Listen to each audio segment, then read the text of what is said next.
Cary, thank you so much for coming out here for 2021 Imagine Talks. How are you doing? I'm doing fantastic. Thanks for having me, Francis. Always great to have you here, and thanks for coming all the way up from LA. So many questions I want to ask you, but tell us a bit about yourself. I know that you are an author and also a life coach. Tell us a little bit about the book you wrote. Actually, before that even occurred, tell us a bit about yourself, where you came from, and what actually led you up to the writing of the book Own Yourself. Ooh, okay. What I love about you, Francis, is that you go directly into the cool questions and the hard questions. So I love it. I've spent the last 10 years really prepping people to live their best life. It's through fitness, through nutrition. And instead of saying a life coach, it was more just a personal coach. And it's been a fascination of mine to really tap into people's fullest potentials, starting from their pains and then allowing them to navigate through a transformational phase in their lives where no matter what happens, regardless of the circumstances, that you can still be the best potential. And that's the greatest gift they can give to the world. So what inspired you? Was it something from childhood or some milestone or some event that happened to your life that made you realize this is an important thing people need to come to grasp with?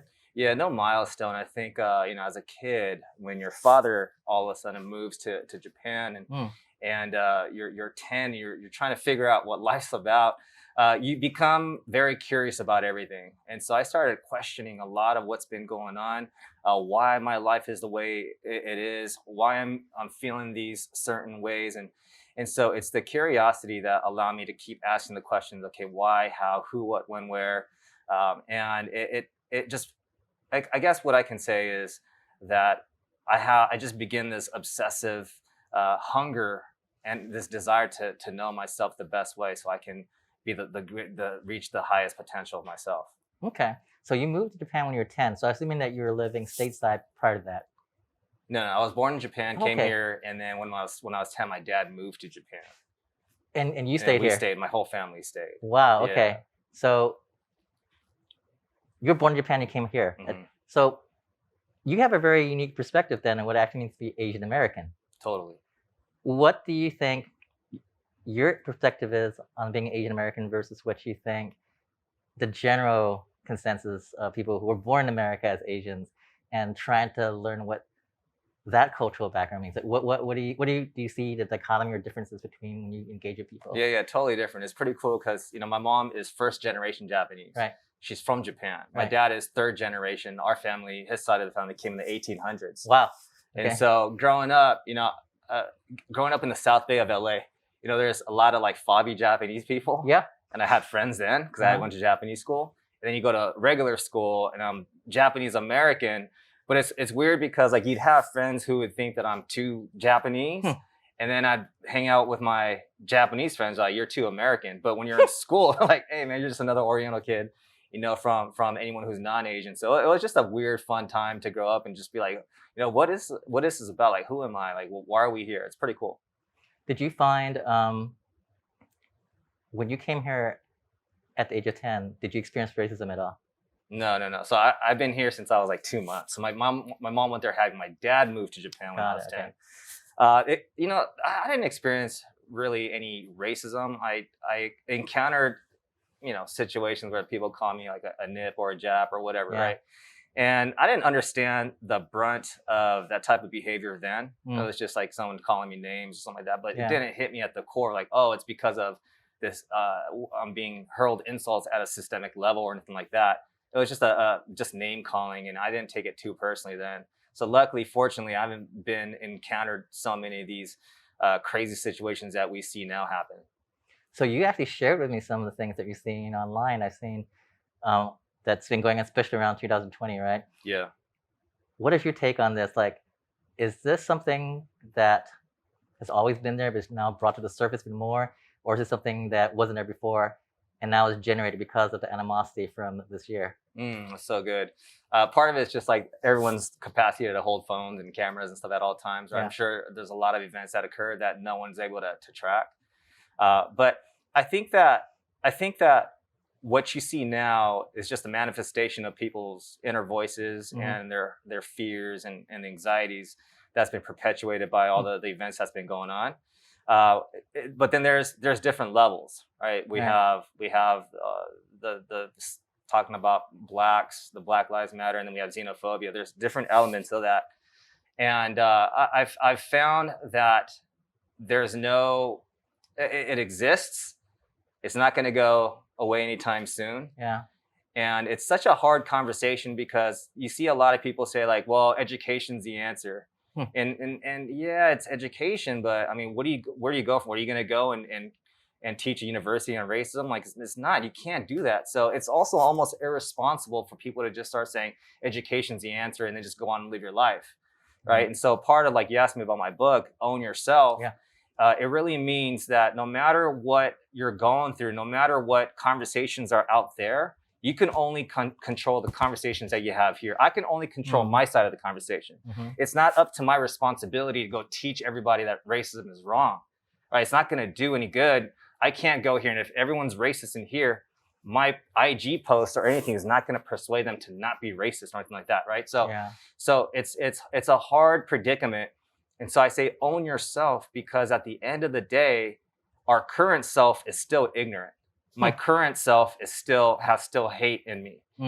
And where do we go from here is to tap into your fullest potential, because your future self is going to dictate how much we can improve where we are right now. And if we all just tapped into our inner greatness, I truly feel that there's going to be less racism, because we're all going to be much better to understand that the power of potential in people is through collaboration, is through love, right? And it's the power of love. When that supersedes the love of power, which we're seeing right now, I truly think that we can all change from the inward and out.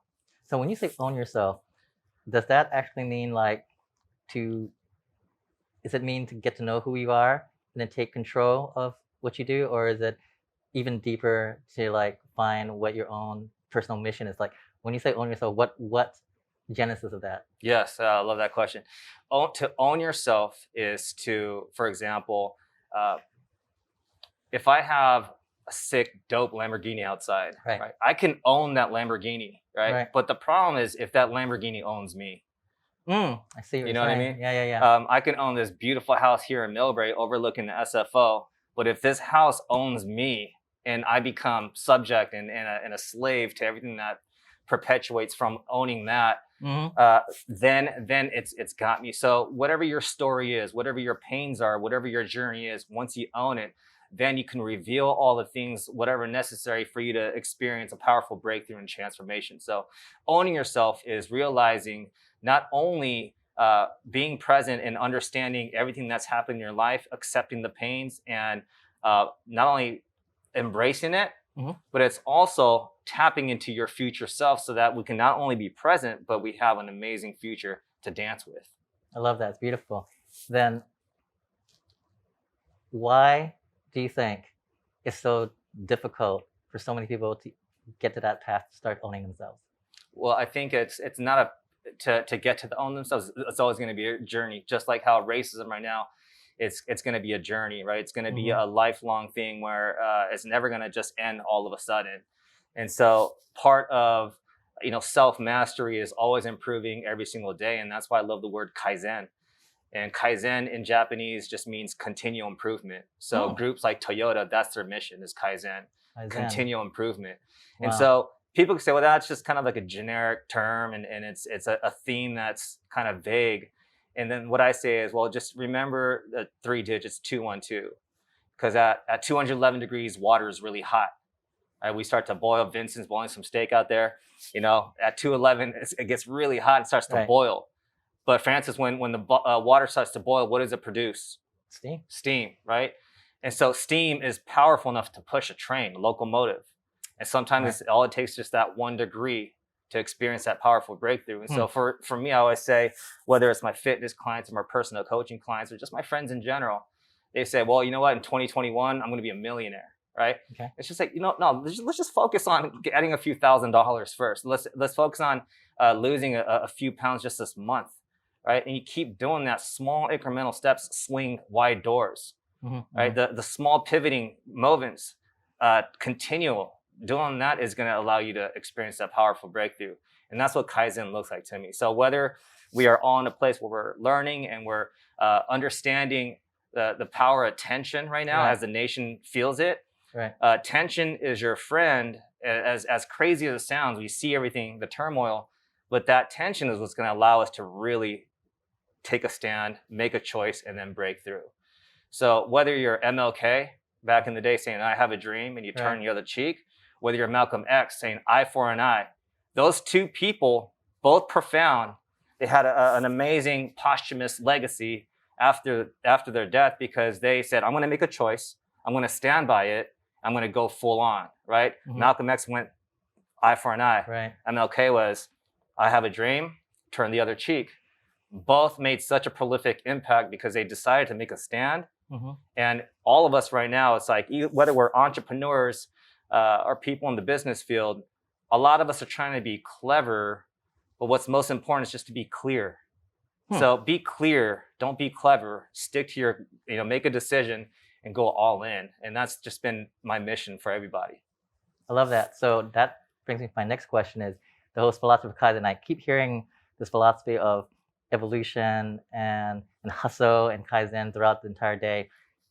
Let's take it to another level here. Sure. And like, instead of an individual, what philosophy and concept of Kaizen can we as an Asian community, especially from this year, I think more than any time we ever have since we first came over this country, such a disparity of acceptance now of our acceptance being very conditional, right? Yeah.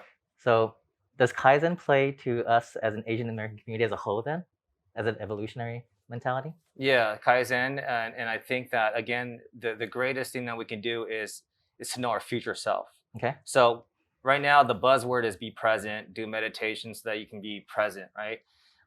And before it was like therapy and getting coaching so that you can understand and discover what happened in the past so they can discover your why and how. And so I think that the Kaizen mentality is a progressive movement forward.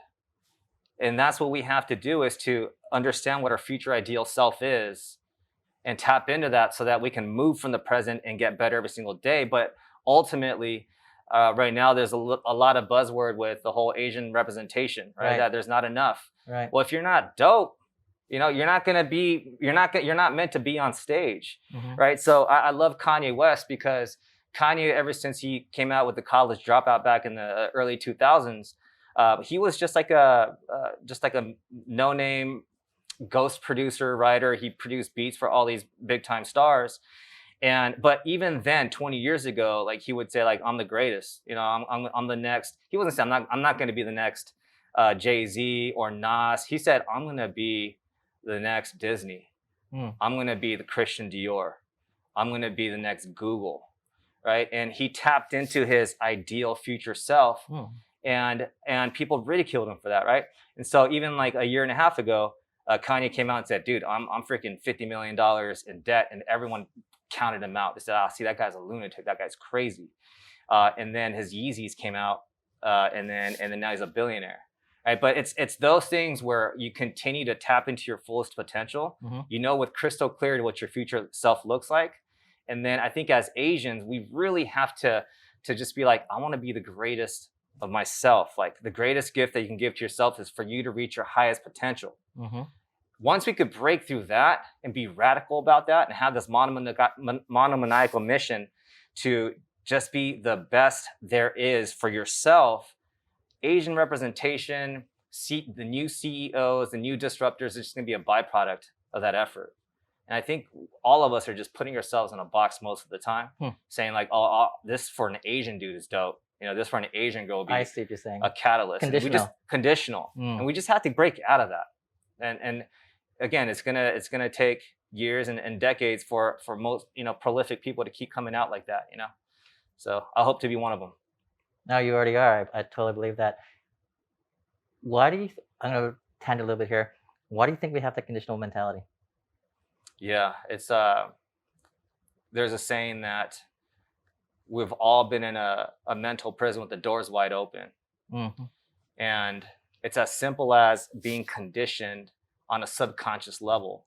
Okay. And so in psychology, they're saying that most of us, our paradigm and our subconscious mind has been set by the age of 7. And so if you see all of us here, most of our parents are immigrants. They came with their own paradigm of I sacrificed everything I've risked everything so that I could come and just get a job, what the American dream looks like. Right. The American dreams looks like you buy a house, your kids go to college, and I look great as parents, right? And that's just the damn truth right there. Right. And so much of it is just us living our parents and our before generations narrative. It's been ingrained in us. But things like what's happening now allows us to truly be like, wait a minute, man. Like, what's really the truth? The truth is I can do anything. The truth is we didn't have to follow all these rules. Business owners, I'm in the restaurant business. I see all these restaurants who are like, you know what? I could have done this entire time. I could have packaged up new products and ship it out and use QSR or using all these types of apps to reach a new, customer. And they're killing it. Whereas the older people are just like, no, I'm still going to wait. And hopefully the customers will come in through advertising like the old way.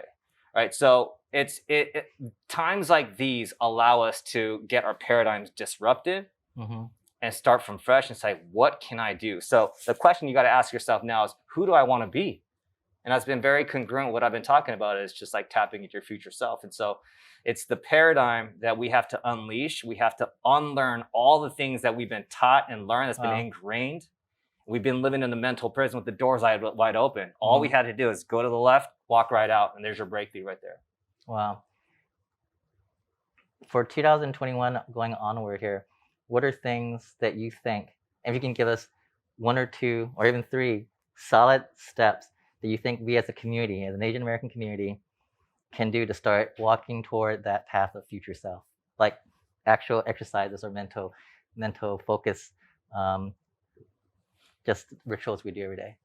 Yeah, I didn't come with that in my back pocket today, Francis. But what do you do? Yeah, what I do is I continue to remind myself every single day that I'm ignorant. Okay. I always remind myself, man, I'm nothing right now. I know nothing, right? So how do I learn from every person that I come across? I always visualize the person that I truly want to be, not the person that my parents wanted me to be, or what I think would be accepted and be cool as an Asian American to be, right? But it's understanding that when I was 7 and I saw Michael Jordan and Michael Jackson for the very first time, and I understood what greatness meant, and trying to emulate that and not let anyone else tell me how or when or who I need to be. Because I think that's what it is we're ingrained and we're living everyone else's narratives. So what happened was when I got married, my wife and I got married on the Oprah Winfrey Network on a reality show. Yes, I remember this. And I remember I felt like I did everything right. And when that show came, they depicted me as this really horrible, cheap, like Asian dude who used all my money on my bachelor party, which is completely false. And I was like, man, dude, that's so freaking wrong. That's so like outrageously just ridiculous. Like, how do you do that to somebody on their wedding day? Right. You know, and you know, growing up, I was in a band too, as a lead singer of a band before YouTube, and one after one, like record labels be always saying like, you guys are awesome, but we can't sell you guys. You guys aren't marketable. With 3 Asian guys in the front. And so I was like, I never understood what that meant. I was like, well, what do you mean, dude? We have an awesome following here in LA. And like, yeah, you guys are good, but we can't market you guys. I didn't understand that at that time, that a rock band that consists of 3 Asian guys in the front aren't sellable. And so I always walked around with this narrative and story in my head, like, okay, I guess I'm not marketable. You know, I better try to be a TV anchor or something instead. You know, that would be the next greatest thing, right? And then when that wedding TV aired, and that came out, I remember I was shopping at Trader Joe's, and this lady comes up and goes, "Hey, I remember you from that show. You were that guy. Is that really you?" And I was like, "No, that wasn't me. That story was completely like scripted, and they flipped it on me." She goes, "Okay, well, thank God, because yeah, that was pretty bad, but your friend was hilarious, right?" And I remember going home, and I started getting really pissed off, and I was angry. And I was 33 at that time. And I said, all right, that's it. That's the last time I'm ever going to let anyone tell my story. Wow. And that from this moment on, I'm going to tell my story, create it, and then tell it truthfully. And so that was the beginning of my journey to where I am today, just helping people navigate through a transformational journey by me, first and foremost, owning the person I am today and being the greatest version of myself. Mhm. And so I want to speak into existence that I'm going to be one of the greatest storytellers and the communicators that this generation has ever seen. No, I think you already are, and that unfortunately we're out of time at this point. But I love the message you have, and I think today I truly understand what you mean by owning yourself, taking ownership of your life, and then let someone else tell your story for you for their own benefit. Beautiful. Cary, thank you so much for coming. You always make Magic Talk such a wonderful place to be. And I can't wait to have 2022, hopefully to have you with a full audience next time. But thank you so much for coming in. And we will see you in 2022 again. Can't wait. Appreciate right. you guys. Thank you. Thank you Thanks, so much. Francis.